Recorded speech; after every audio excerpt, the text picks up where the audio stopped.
Hello and welcome to another episode of No Buts About It. This is the first full episode of this season as we get ready for free agency.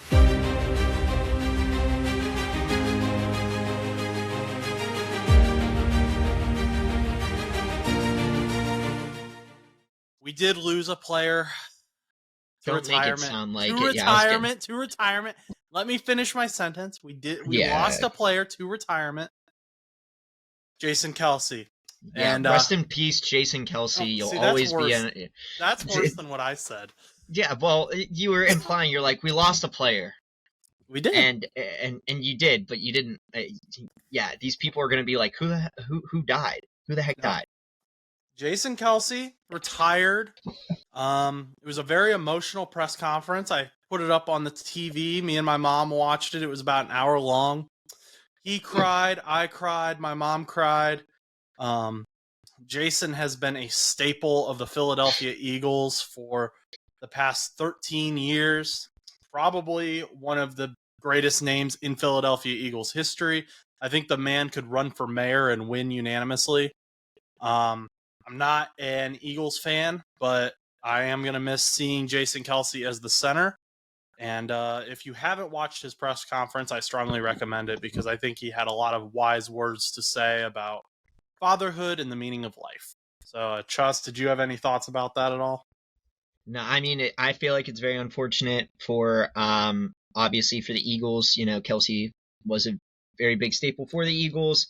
And seeing him retire is awesome for him because, you know, retirement is awesome. And, you know, seeing him go off happily into the sunset is great. Luckily, he did win a ring, so he didn't retire without a Super Bowl. However, it would have been kind of nice to see him get a second ring before he retired, such as, like, you know, I guess, last year, technically, 2 years ago, technically. I don't know how the technicality is, but of him winning against the Chiefs, that would have been a really cool one for Jason Kelce. But unfortunate, but hey, good players come and go. Now it'll just be on the Eagles to figure out what they're going to do without him and how they're going to change the line. Right. And that dude is such an underdog story. Walk on at Cincinnati, walked on as a running back. Then he gets switched to center. And then he's undersized, according to the draft analysts, and ends up being a 6th round pick. And he ended up, in my opinion, becoming the greatest safety in NFL history. What a career by Jason Kelce. Not a safety. Or center. First ballot Hall of Famer. Hey, maybe he would have been good at safety. I don't know. But no. First ballot Hall of Fame center. I think he was good at where he was. He was. A couple signings that we have done, and we're going to talk about a few of these more than others, but Jonnu Smith has been signed to the Miami Dolphins on a 2-year, $10 million deal per Ian Rappaport. Tyrann Mathieu has re-signed with the New Orleans Saints on a 2-year, $13 million extension per Nick Underhill. Jalen Johnson did end up reaching a deal with the Chicago Bears. That was kind of up in the air. He'd requested a trade at one point last season. 4 years, $76 million per Jordan Schultz. And then one of the big ones we'll be talking about near the end of the show, so stick around for it. The Patriots are signing offensive tackle Chukwuma Okorafor per Ian Rappaport, and I haven't gotten the numbers for that one yet, but if they pop up during the show, I'll let y'all know. But let's first talk about safeties. Both the Bengals and the Steelers need safeties, and this safety free agency class is wild. The Steelers let Keanu Neal go, and now they've really only got Minkah Fitzpatrick, I think. Is that right, Chus, in that safety room? Yeah. Well, pretty much, yeah. I mean, they have some, but I think most of them are gone. Okay. So. Peter, are you moving Peterson to safety, do you think, or are you keeping him at cornerback? Patrick Peterson, probably we're going to keep him at corner, I would assume, just because from what all these mocks are saying, we're probably going to end up drafting a corner and to work with Joey Porter, so it'd probably be nice to have like a veteran presence over on the cornerback side, you know, keep them good over there. But yeah, So Definitely. So we've got some big names, and you can make an argument for any of these guys for your team to sign, but there's a couple I'm going to look at specifically. But first, I'm just going to go down the list. Xavier McKinney, Kyle Duggar, Justin Simmons was released by the Broncos today. Cameron Curl, Eddie Jackson, Kevin Byard, Julian Blackman, Geno Stone, Micah Hyde, Jordan Poyer, who was cut yesterday, CJ Gardner Johnson, Quandre Diggs, and Jamal Adams were both cut, I think, 2 days ago. Darnell Savage, Jeremy Chin, Rashawn Jenkins, Jordan Whitehead, Tracy Walker, and Jordan Fuller. So a lot of big names there, a lot of guys who can create turnovers for you. And I think this Tyrann Mathieu signing really kind of sets up the market for us as to what we can kind of expect. Some of these guys are going to command more, but Tyrann Mathieu is older. He's a vet. I believe he's about 32 years old. So he got $6.5 million per year. Someone who I love, and I don't think the Bengals will go after him because he's 32 as well, almost 33. Jordan Poyer. When he got cut, I was immediately picking up in my mind some mocks. I just love his story. I think he's a great player. And he has a great PFF grade. He's 73 overall, and I think that he would be fantastic alongside Jordan Battle. But I think the Bengals are thinking younger, so I'm going to go somewhere else, and I'm going to go down to Geno Stone, who I know a lot of Bengals fans really like. Led the league in interceptions last year, but he doesn't have a ton of experience. I mean, is there anyone, Chus, that's really jumping out to you? I mean, I don't really know, in my opinion, just because obviously, like, we still have Minka. We're running with Minka. I'm curious to see what they do with KZ though.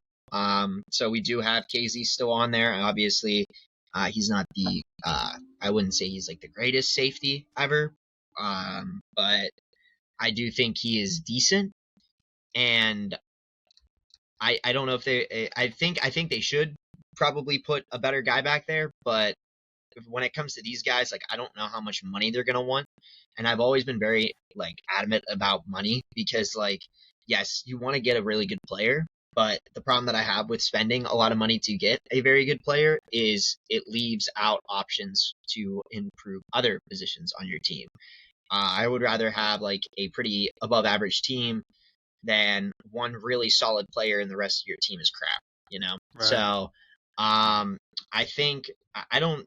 All I've been seeing for the Steelers recently has been quarterbacks. So I don't even know if any of these safeties at all are linked to like Pittsburgh at all.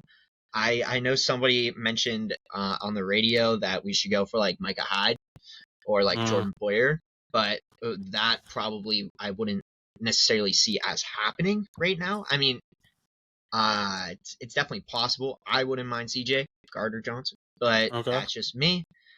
The rest of the guys, you know, kind of depends on age, salary, how much they want, and, you know, the longevity, because Steelers recently, when they signed in free agency, haven't really been doing really long contracts. Like, you know, Patrick Peterson was it like a 2-year deal? KZ is going to be up after this year. Miles Kilbrew is going to be up here, you know, in a year. They don't like to do a lot of like huge signings. Even Mitch was only like a 2-year deal. Allen Robinson was a 2-year deal. Like, they don't like to do a lot of huge deals. So, like, if it is somebody, it's going to be probably a 31-year-old player that might only want 2-year deals. So he got a lot of those 30-year-old players here, though. So like, it literally could be any of them, to be completely honest, because like I think they're all good, and they are all good. It's just a matter of who they put back there and how much they spend on the quarterback. Because, and we're going to get into the other rumor right now, like later on, but there's a Steeler quarterback rumor that is possible. But with Pittsburgh recently, everything is just a rumor. Even with hockey, everything is a rumor. Everything is a rumor in Pittsburgh. So I couldn't tell you. I mean, any of the safeties would be fine because, you know, it's always an improvement. But if this quarterback is going to be signed, it'll depend on his contract, and then from there, you're going to build the line because you got to build the line. You know, what are you going to do? So yeah, So similar to Pittsburgh, based on what you're saying, the Bengals haven't really valued the safety position a ton, and that's one of the reasons they lost Jesse Bates. So they also don't like to sign people over the age of 30, understandably. But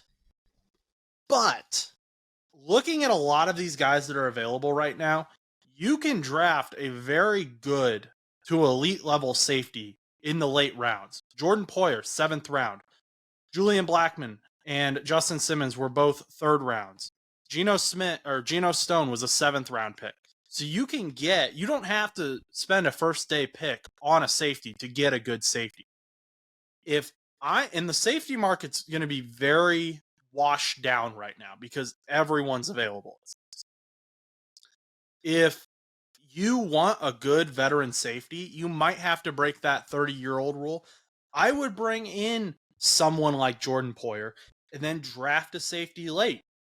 We got a ton of guys coming out of Georgia who look good. We got some guys on these defense is a great draft right now. I know you didn't watch the combine, but I was watching the combine and there's some dudes both on the lines and in coverage who can make a difference at the safety and defensive interior line. So I would sign a veteran safety to a cheap deal. We just saw Tyrann Mathieu, one of the better safeties in the NFL, $6.5 million. That's not a lot of money. And then bring in a guy to back him up. That's what I would do. I would love to see Jordan Poyer in stripes. I love Jordan Poyer. Please make it happen, Cincinnati. What? No, I was just gonna say. I mean, yeah, we will see. I mean, even I know this is a weird comparison, but I love to bring it up because it's a big point that I always make. And I know somebody out there is gonna get mad if this is a clipped point, but Madden's a very good example of safeties because I notice whenever I play Madden, there is always a ton of safeties. However, I always spend my 2nd or 3rd round picks on safeties, and they always end up being the same overalls as the ones in free agency.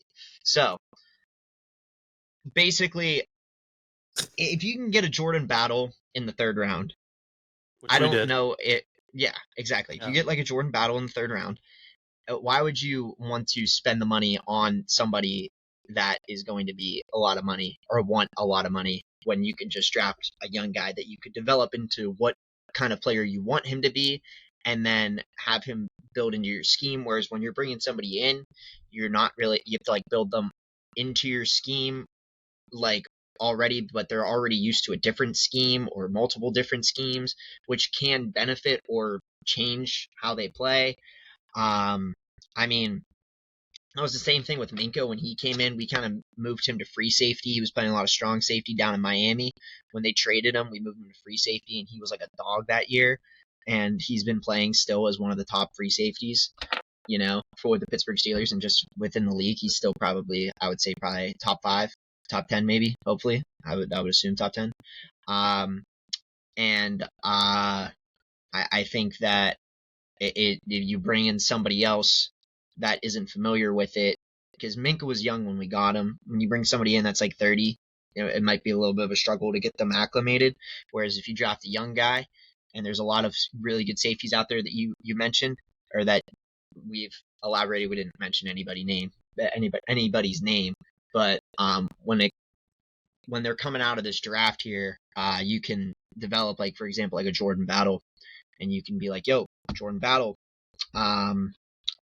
like, we're gonna push you in this position and we want you to grow as a Bengal. And then you have him for 4 years, 5th-year option, which isn't eligible for Jordan Battle. But and then moving forward, you could be like, oh yeah, we're gonna extend you, but he's already been developed as a Bengal, for 4 years or whatever. So I don't know. In my opinion, we'll just have to, I guess wait and see. Yeah, I mean, you make a good point, and it's true. I just think if this is if you need a safety, this is the year to sign a safety because of the way. What teams need a safety? Bengals, Steelers, Bills, Ravens. There's probably others I'm forgetting about, but I know the Bengals, Steelers, and Bills need 2 now because they cut Poyer. So with the Ravens, would they need then the opposite of Kyle Hamilton? Because Kyle Hamilton's obviously a safety. So okay. They were having Geno Stone play opposite of him, and Yeah, now I do Geno remember Stone's that. a free agent. So they could re-sign Geno Stone. That's, of course, a possibility. The Colts, Julian Blackmon is currently a safety, and he's played both strong safety and free safety. So if they bring him back, he'd be off the market. For right now, he's a free agent. So we will see. This will be an exciting year for NFL safeties. Everyone's been talking about quarterbacks. I'm looking at the safeties. Well, let's move over to quarterbacks though, because we've got some Steelers news.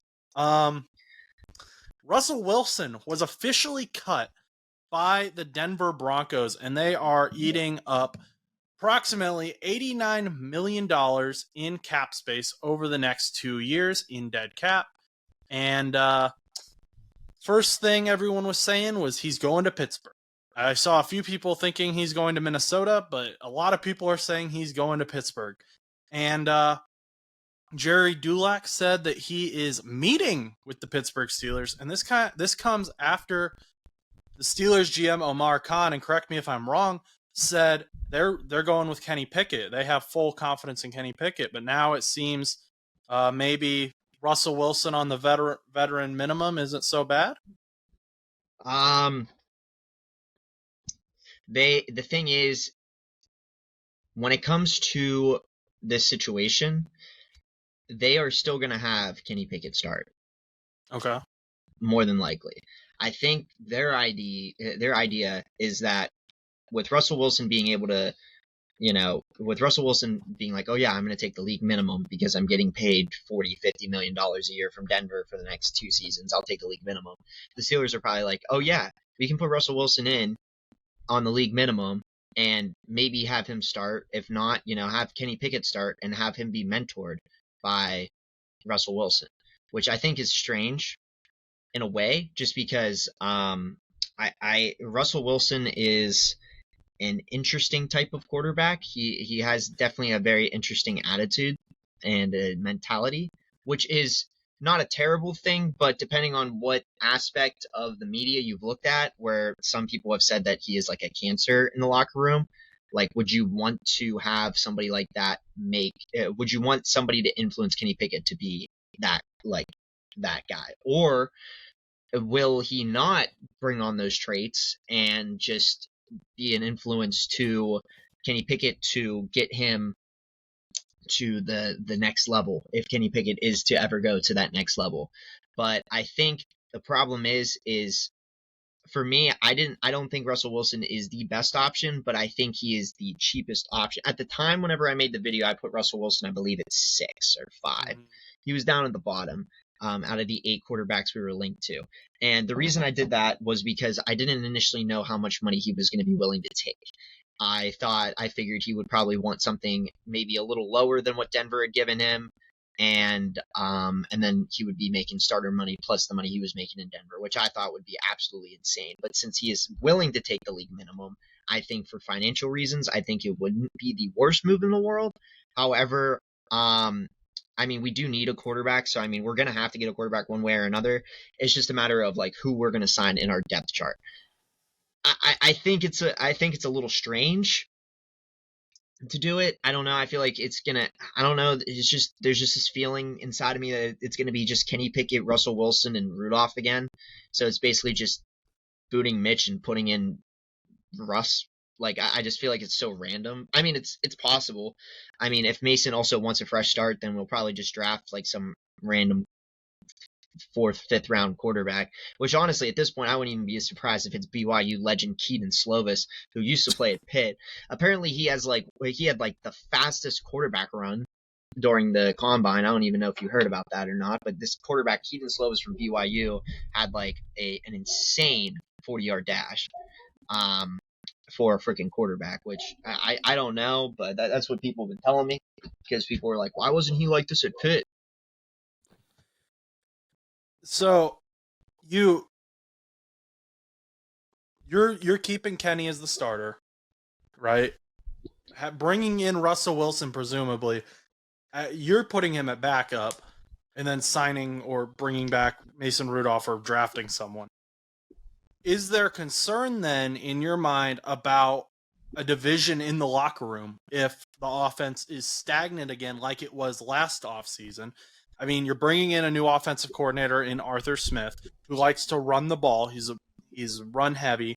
And that's why a lot of people have linked Russell Wilson to the Steelers, because they've said he won't have to do as much because they're just going to pound the rock with Jalen Warren and Najee Harris, who Najee's going to be looking for a payout here. He's on his 5th-year option. But what if you become stagnant? Are you worried you have that division that was allegedly there last season and players start saying, hey, let's put in Russell Wilson. We know who he is. He's won a Super Bowl. Why is Kenny still out there? So you are so with I don't know. I mean, I feel like with Kenny Pickett, when it comes to the division in the locker room, I don't I'm not really too concerned about there being a division right now because as with any season, you just kind of take it with a grain of salt because 95% of the time you don't know if there's going to be a division or if everybody's just going to rise up and play like they're the greatest team chemistry ever. I mean, we see this in some of the greatest sports teams and some of the worst sports teams. It's not something I'm worried about as a Steelers fan. It doesn't really affect me. I think we have a new coordinator.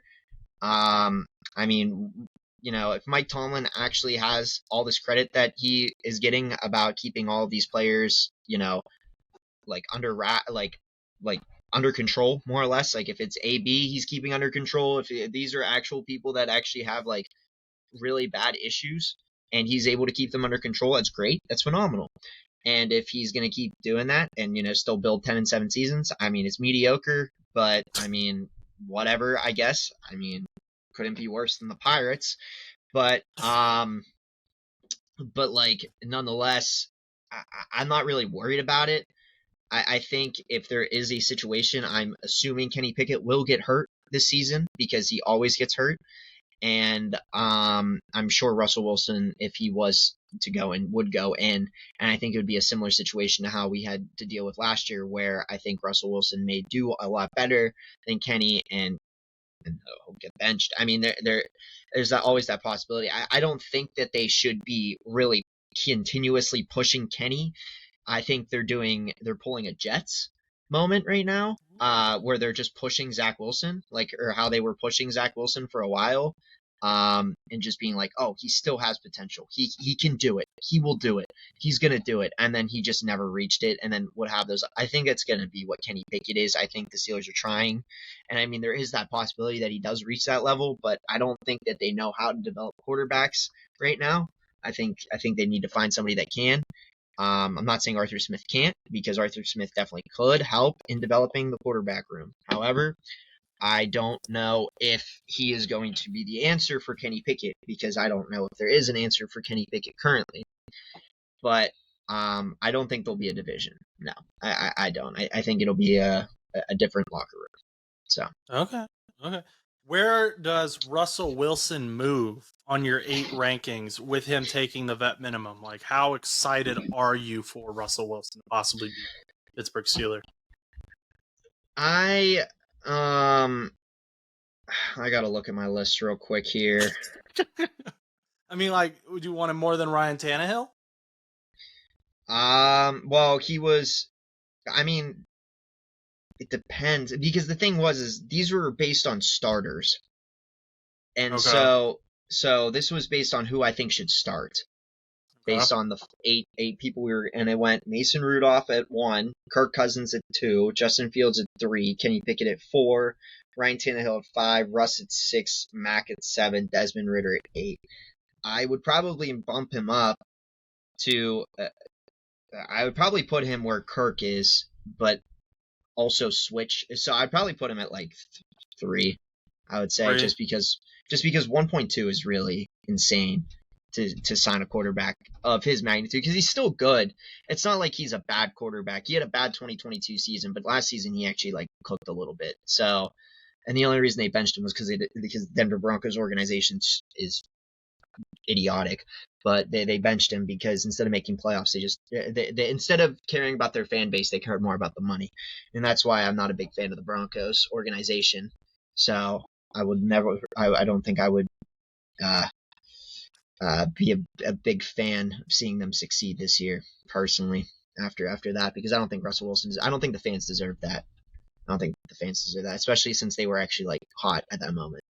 But I would probably put him at like probably 3, and because I can't really see Kirk Cousins leaving Minnesota. I just don't see that happening. I don't see the Steelers signing Kirk Cousins to that big of a deal. So I think Kirk Cousins is probably going to fall down my list just because if Russ is going to take 1.2, or we could get Justin Fields in a trade for like, a low round pick, even though they want like a 3rd or a 4th round pick for him, which I think is, I mean, I guess it's not the worst thing in the world, but we'll see. I don't even know. I don't even know anymore with Justin Fields.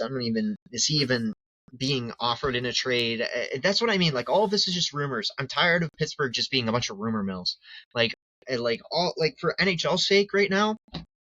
Like I know we're not an NHL podcast, but the only thing I've heard about in Pittsburgh is the rumors of every quarterback ever in the history of the NFL going to the Pittsburgh Steelers. Or where is Jake Gensel going to go? He's going to go to every contending Stanley Cup team, and he's going to get traded by tomorrow at 4:00 or 5:00, whenever the deadline is. And I'm annoyed with all these rumors. I just want things to happen. I'm tired of hearing about the rumors. I'm just really annoyed with it. I'm kind of sick of it at this point because is Justin Fields even an option now? Is it all Russ now since they're meeting?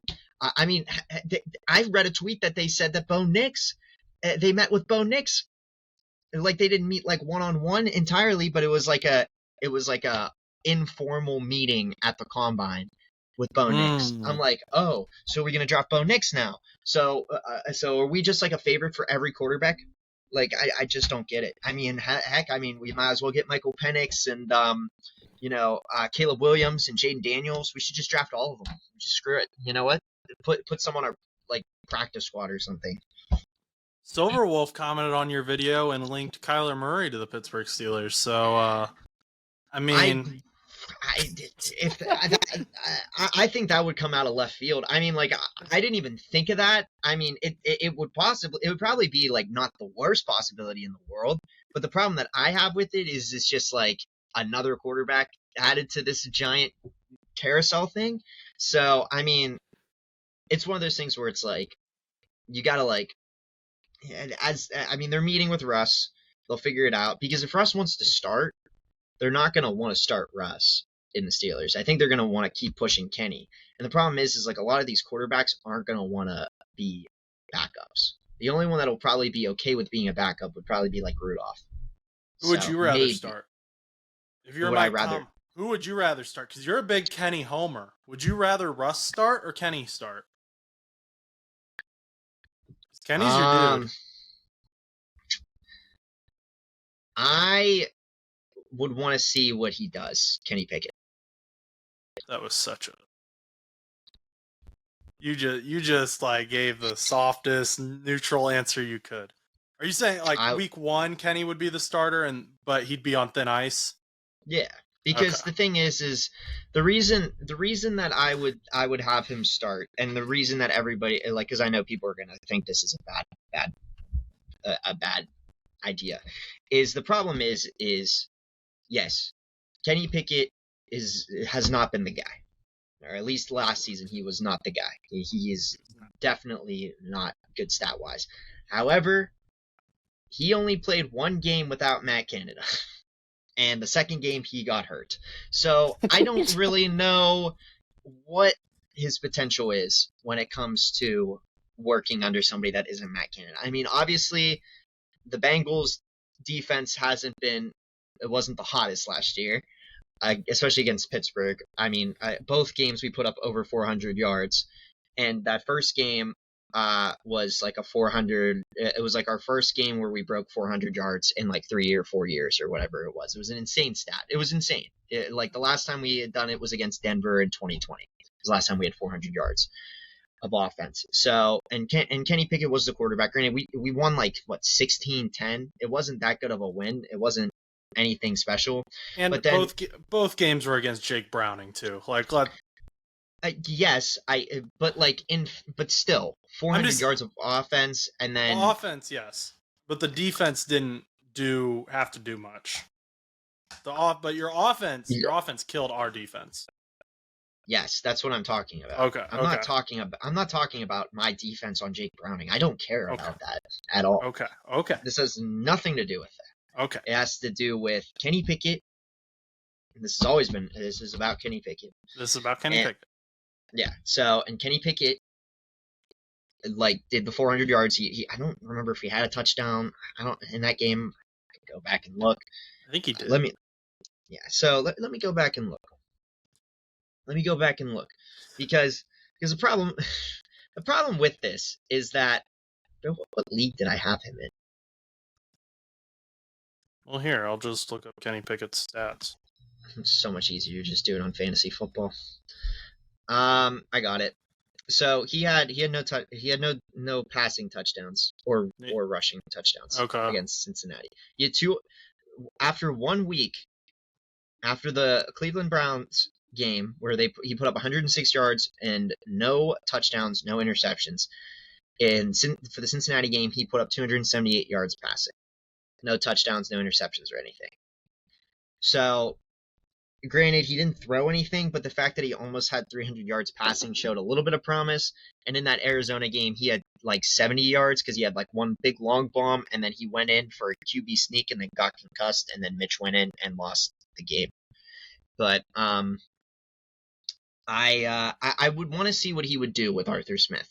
If he doesn't do well with Arthur Smith, then yeah, I would put in Russ.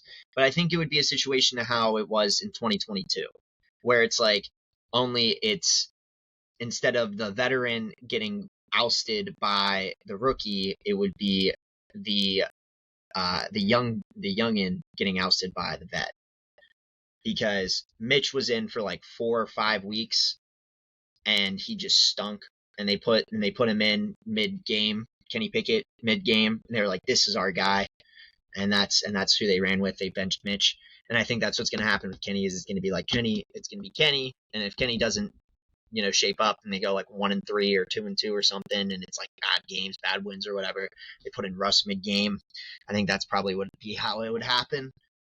But personally, I still think Mason Rudolph would be the better option. But I don't know. That's just me.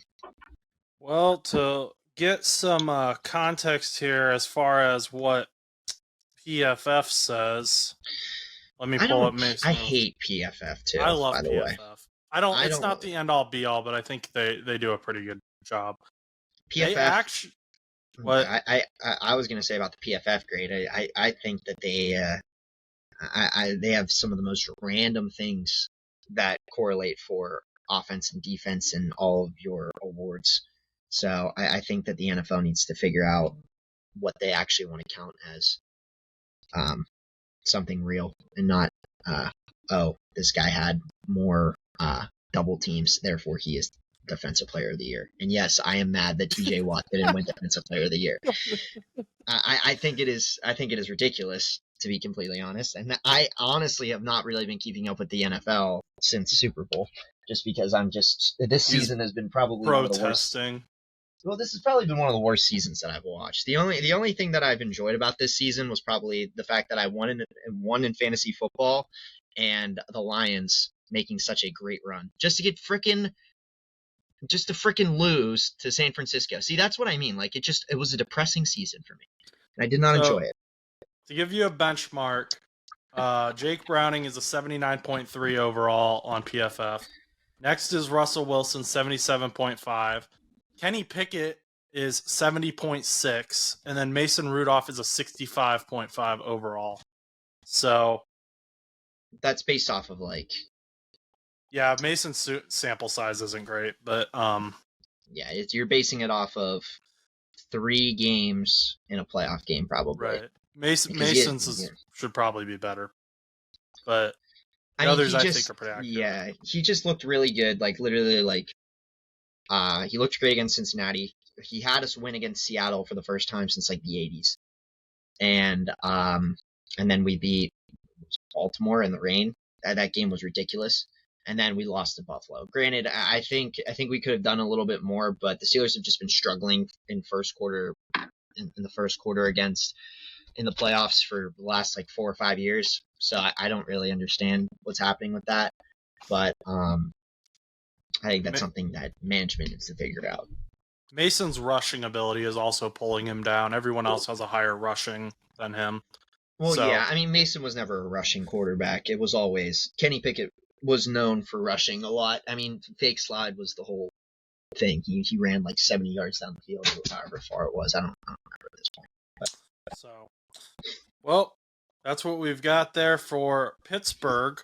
I am going to, because we have time, I originally cut this segment, but now I'm bringing it back. And it is Joe Mixon going to get cut by the Cincinnati Bengals? And the reason I am bringing this back, this is going to be a super short segment, is because stop reporting this. I'm annoyed by this as much as Chus is annoyed by all the quarterbacks being linked to Pittsburgh. I think it's been the last 3 seasons that someone has reported that it's extremely likely that the Cincinnati Bengals are going to cut Joe Mixon. And this year, Joe Mixon was even just like, okay, bud, right. So if you are constantly just feeding us this information, you better have a very good source, because at this point, Bengals fans are just looking at it and laughing. And there's really nobody in free agency that the Bengals are going to sign and get cheaper at the position and get more of a production out. Unless, and people keep saying Saquon Barkley. I have seen Saquon Barkley to the Bengals so much. Why? Why would the Bengals do that? Why would the Bengals cut Joe Mixon to get similar production, probably paying more for Saquon, and he's more injury prone? The Bengals aren't going to do that. The only way, and I know this isn't going to happen, is if Derrick Henry, for some reason, is like, hey, I'll take a massive pay cut as a running back who already doesn't get paid what I probably should be to come to Cincinnati. That is the only guy who I could really justify seeing coming into Cincinnati to replace Joe Mixon at this point. And you're not even going to get, like, that's not even a long-term solution. I don't know. Have you seen this? Have you seen these rumors? I've only seen them through you. I mean, I don't really follow the Bengals as much as like you do. So like, obviously, like I'm going to get more Pittsburgh news about every quarterback, right, and you're going to get all the news about Joe Mixon. I see you tweeting about it and how angry you get, because I obviously still go on Twitter here and there. But I saw it and I was just like, oh, this is interesting. I mean, unless like there was a reason, I can't really see you guys letting Joe Mixon go unless there was like a situation where it was like, oh, like one of the contracts were up. Like, for example, like it was like, oh yeah, like you're in a situation where it's like, oh yeah, you got to pay Jamar Chase and T and Joe Burrow. And it's like, and you have Joe Mixon on like a, you know, however many $1 million contract, and you need to sign these guys. And like, these guys are more important than Mixon. Mixon is replaceable, blah, blah, blah, blah, blah. Then at that point, yeah. But like, you don't, you know, you just franchise tag T, you still got Jamar Chase for a while and you got Burrow. So it's like, I don't necessarily, unless like they're eyeing somebody up, not necessarily in free agency, but like in the draft, I don't really see you guys letting Mixon go. And I don't really know if you guys are even linked to running backs. Even if, like you say, let's take, hypothetically, take Blake Corum in the 3rd round. Why would you cut Joe Mixon? Yes, you have Chase Brown, but then you have really a rookie in Chase Brown because he was injured for a lot of his rookie season. And then a definite rookie in Blake Corum. That's what you're going to march in, which, yes, you can win with that, but you don't gain anything. I don't think, unless the difference in a T. Higgins contract is $6 million in the extension. Okay, then okay, you can cut Joe Mixon, I guess, but why is that the position? And this doesn't make sense to me. And Matthew Berry is the one who was like promoting it. He put out like 25 things he heard at the combine, and one of them was Bengals are going to cut Joe Mixon and Tyler Boyd is not returning. Which I feel like he just added the Tyler Boyd is not returning as a way to just be like, see, this is real. Because literally anyone can tell you Tyler Boyd is not returning. Tyler Boyd knew Tyler Boyd wasn't returning. I'm interested to see where Tyler Boyd goes. I am too. And I've seen him linked to both Kansas City and Pittsburgh, which Pittsburgh makes sense, but I would hate both of those things. So, well, Kansas City, they were going to be a landing spot for T. Higgins because they need a wide receiver. So, because Patrick Mahomes can win with anybody, really. I mean, he won with Rashee Rice and Marquez Valdez-Scantling and what's that other guy? Kadarius Toney that played a couple times. He's able to win with random dudes, but like I think they want somebody that's a little bit more like stable, like that's actually like that's why I think I wouldn't have been surprised if T went there if he wasn't franchise tagged. And in this case, Tyler Boyd would also be a really good wide receiver to get thrown to. Now with Pittsburgh, I don't know, because obviously we're trying to build everything back up, so I don't really know what the Steelers are going to do, or if a wide receiver is even on our block right now. Do not believe that Joe Mixon is getting cut by the Bengals until the Bengals themselves tweet it out, and then even then, maybe have a little bit of doubt. I have heard this reported so many times that I might need to, like, opening day, if Joe Mixon doesn't come out in a Bengals jersey, then I'll be like, okay, yeah, they cut him. Because I feel like that's a little wild. I think at some point. That's how many times he almost got arrested last year, and the Bengals still kept him. I thought for sure that was going to be it for him. I thought that was done. Twice. He almost got arrested twice, and the Bengals still kept him. That's why I'm like, why do you keep reporting this? Stop reporting this unless like it's a surefire thing. I'm like hot. Mixon fixin'. I'm like hot and angry. You guys should cut Joe Mixon to go get Todd Gurley. Yeah. I mean, that's basically what the articles are all like. They're like, well, if they cut Joe Mixon, they can get this other guy who has similar production but might get injured halfway through the season. Todd Gurley. Kenyon Drake would be another good one I think you guys could get. Let's just go get OJ. Yeah. I mean, why not? You should ask Jerome Bettis to come out of retirement. Yeah, definitely. Because he's definitely going to do that. Totally. Next segment. Chukwuma Okorafor was cut by the Pittsburgh Steelers. I believe he's a right tackle. Is that correct? Yeah, he's a tackle. A tackle. And he was benched. We move tackles all around. So okay. He was benched by Mike Tomlin. Rumors had it after the Jaguars game because he got upset about them running the same play over and over again, and that's just alleged. That's what I read when I was doing some research for my offensive tackles I may want the Bengals to sign. Chukwuma Okorafor has now been signed, and I still don't have the numbers, to the New England Patriots. And New England Patriots reactions were immediately, who the heck is this guy? So Chus, let us answer their cry for help. Who is Chukwuma Okorafor? Is this a good thing? Is this a bad thing?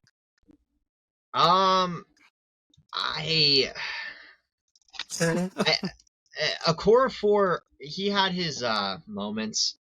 Like, I don't think he was like the worst, possibly, but I don't think he was definitely like the best guy for our line, more or less. But also, like, our line and our team was just struggling. This boy is out of Nigeria. I think he's like in his like mid-20s. I think he's like 27.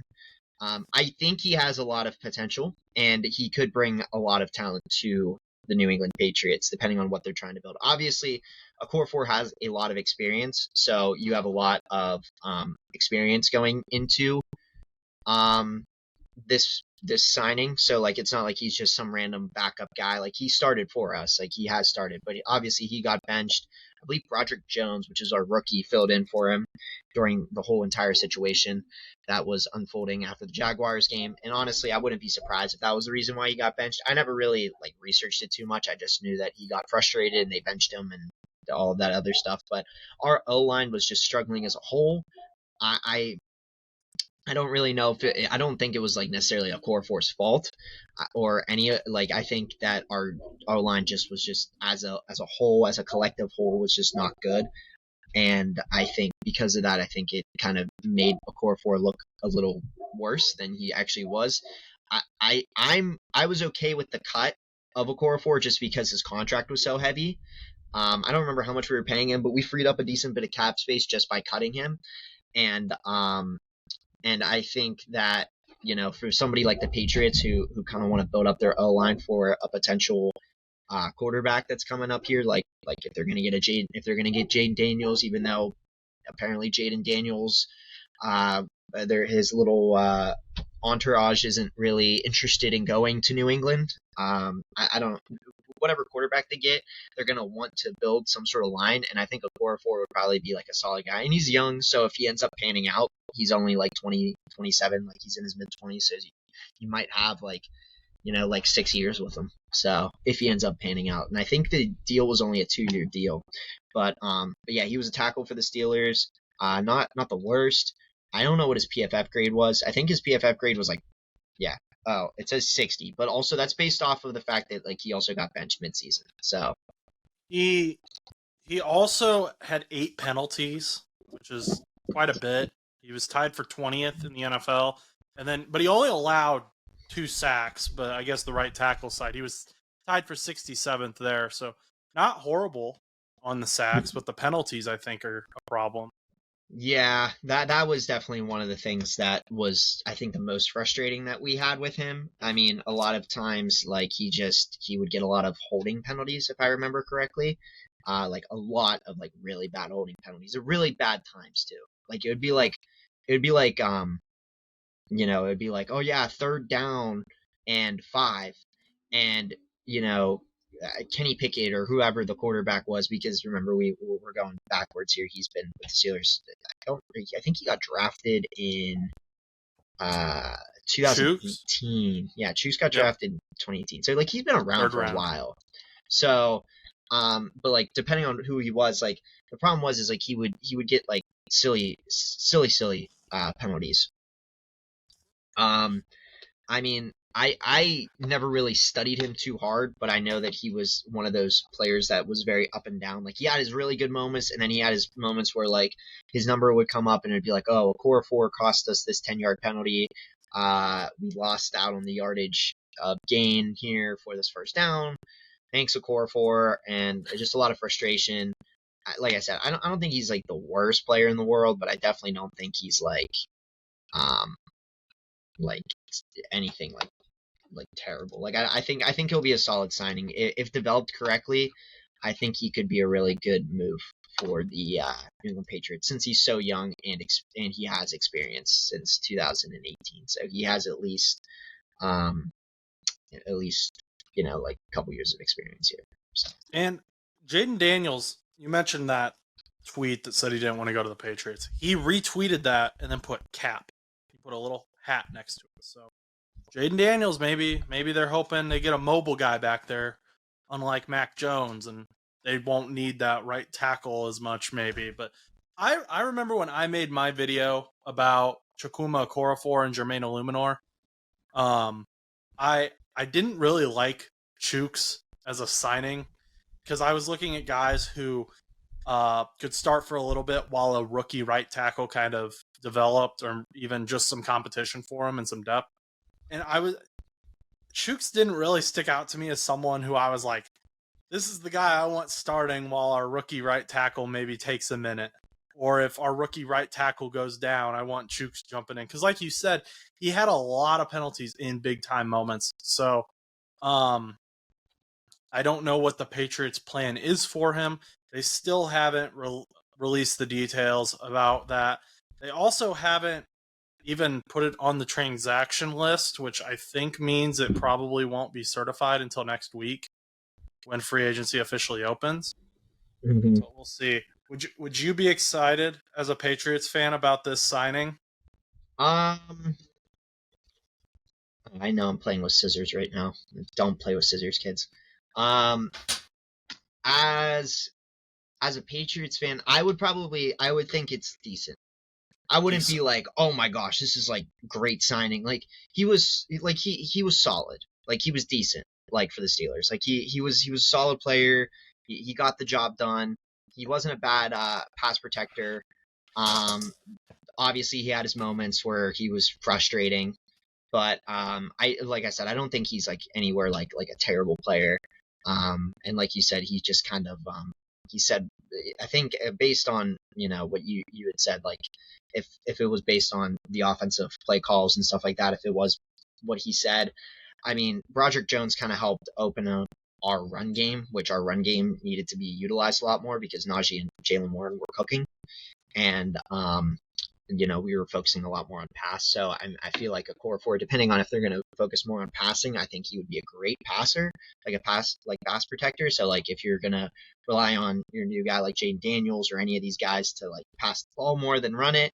I don't even know who the running back is off the top of my head in New England right now. Is it still Ramondre Stevenson? Oh, is it still him? Yeah, because I think so. Because I know at one point I thought he got hurt or they benched him or they just like weren't using him as much. Because I remember having him in fantasy and like they were like, he might be on the cutting block, he might be traded, he might be done. So I don't know if they were even going to run with him anymore. I didn't really know what the plan was in New England, but we're middle of the season here, but Ramondre isn't on there. Zeke, Kevin Harris, and Jermichael Hasty are listed as the running backs on the depth chart right now. So I don't really see the team being really run heavy. I feel like with like those kind of running backs, unless one starts like blowing up, I feel like they're going to run more of like a Buffalo style like run because you have like Zeke is probably like the top running back over there.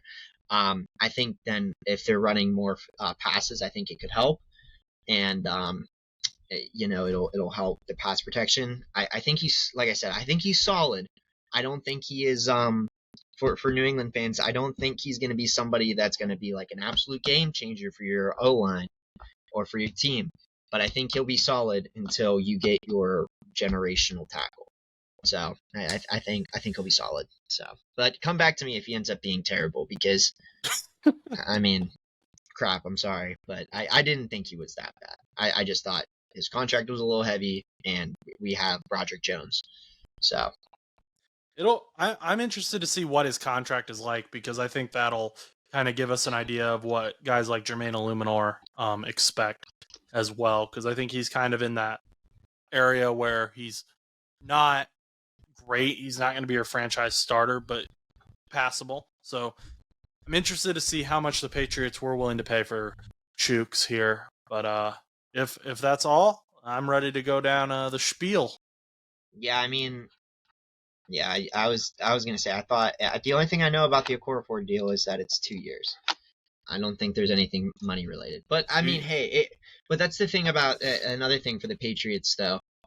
Like for the fans out there of the New England Patriots, like consider the idea that you only have him for 2 years. So if he ends up being a bust, you can just dump him after 2 years. But I personally don't think he'll be a bust. I think he'll be solid for you guys. But I digress. You can go into your spiel, Josh. Spiel time. It's been a while since I've done this. Woo! Thank you for listening to today's show. If you enjoyed, please remember to like, comment, and subscribe. We can be found anywhere you listen to podcasts and on YouTube at No Buts Show. Our social media pages are NoButs_show on Instagram, where I have already posted all of those free agent signings, and I will continue to post them as they happen, as I see them.